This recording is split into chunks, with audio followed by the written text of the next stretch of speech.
네, 반갑습니다. AP투자연구소입니다. 12월 14일 간만에 증시가 좀 좋은 모습을 보이면서 마감되었어요. 오늘 코스피의 경우는 1.13% 상승하는 흐름을 보였고 코스닥은 1.94% 강세를 보였는데 아무래도 미국의 달러화가 약세를 보이고 국채금리가 하락하는 모습을 보이면서 기술주, 성장주 이런 종목들의 좀 투자 심리가 보다 많이 살아났다. 그래서 코스닥이 보다 좀 강세를 보인 요인에 대해서 살펴볼 수 있을 것 같습니다. 자, 상승의 주요 원인. 지금 영상을 시청하고 계신 모든 분들이 알고 계실 거라고 생각을 합니다. 뭐죠?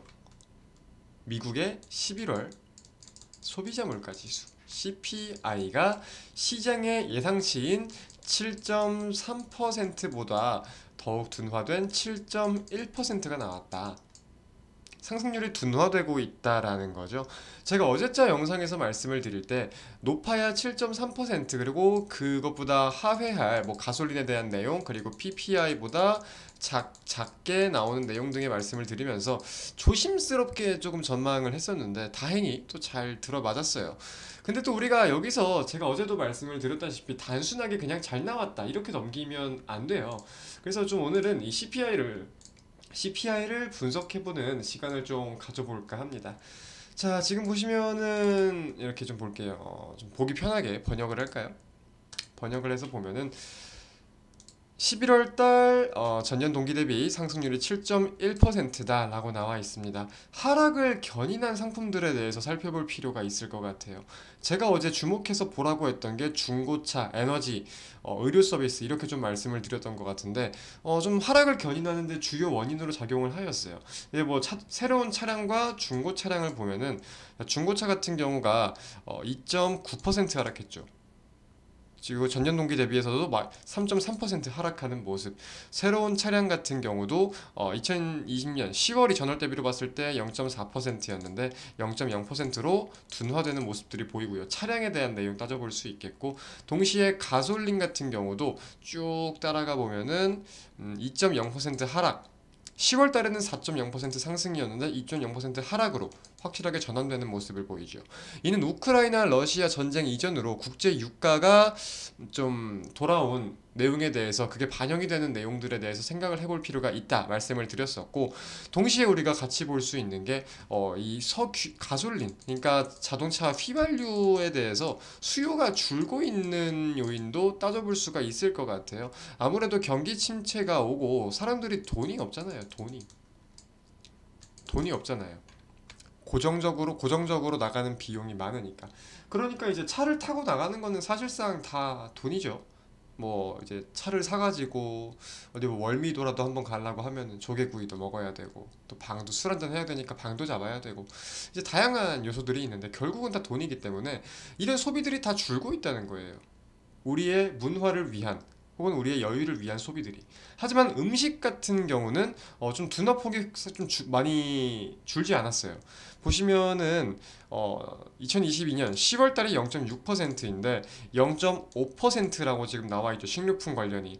그러니까 이거는 크게 둔화되지가 않았다. 그럼 우리가 이거를 가솔린, 차량, 음식 세 개를 대조해서 보면은 고정적으로 필수적으로 소비를 해야 되는 부분은 크게 줄지 않았는데 필수적이지 않은 부분은 좀 줄었다. 차를 꼭 지금 살 필요가 있는 사람들도 있겠지만 물론 음식보다 중요한 게 차인가요? 그건 아니잖아요. 의식주. 가장 필요한 것들. 의식주, 식주. 그래서 좀 고정적인 소비는 유지가 되고 있을 수 있으나 확실히 경기 둔화가 점차 가시화되면서 사람들의 소비량이 줄고 있다라고 살펴볼 수 있을 것 같아요. 그래서 이런 수순으로 좀 고금리가 유지가 된다면은 점차 물가가 잡히겠죠. 저는 여기에 대한 전망이 좀 가능성이 일리가 있다라고 봐요. 결국 연준이 바라고 있는 거, 연준의 목표도 이거인 거고, 연준의 최종적인 인플레이션율이 2.0%입니다. 2%대 혹은 2.0%라고 나와 있는데 아직까지 7.1%인 걸 보면은 사실 많이 남았죠. 그러니까 지금은 잡힌다에 대한 기대감이지 목표까지 잡혔다는 아니에요. 하지만 주식시장은 항상 이 현물 경제를 실질적인 경제를 선반영하기 때문에 우리가 해당 내용들을 꾸준히 체크할 필요가 있는 거겠죠. 그래서 내일 FOMC와 관련해서는 뭐 사실상 12월 기준금리는 빅스텝 0.50%포인트에 대한 확률이 압도적으로 높은 상황이죠. 저는 12월이 아니라 2023년 포워드 가이던스에 주목을 해야 된다. 어떤 식으로 좀 운영을 해나갈 건지에 대해서 주목을 할 필요가 있다라고 꾸준히 좀 말씀을 드렸던 입장으로서 일단 시장이 계속해서 우려감을 갖고 시장이 빠지던 이유는 금리를 인상했기 때문에 시장이 빠지는 거였죠.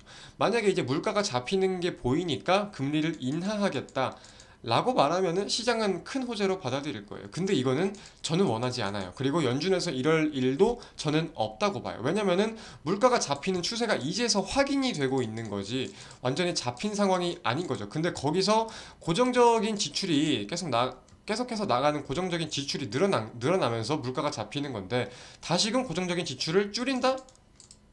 이거는 다시 물가가 당연히 상승하는 지름길이겠죠. 그래서 가장 좀 현실성 있게 기대감을 가져볼 만한 거는 추가적인 인상은 제한적으로 하고 한 번, 두 번에서 그치고 아니면 뭐 최종 금리 폭을 이 정도로 하고 금리 동결로 가겠다. 저는 여기에 대한 가능성 그리고 기대감을 좀 가지고 있는 사람입니다. 연준에서 어떤 입장을 밝힐지 모르겠어요. 포워드 가이던스를 제시를 안 할 수도 있을 거고 내년 물가 등락이 어떻게 될지 모른다. 국제 유가 같은 경우도 이제 지금은 경기 침체 국면에서 하향 국면을 좀 맞고 있는데 뭐 중국발이라던가 다양한 내용들을 가지고 어떻게 될지 모르는 거고 물가가 어떻게 잡힐지는 모르는 거기 변동성이 너무나 크기 때문에 물가에 따라서 실시간으로 그때그때 대응을 하겠다 라고 밝히면 그냥 이건 어떻게 보면 입장을 피하는 거죠. 단기적으로 말할 수 있는 입장을 피하는 거죠.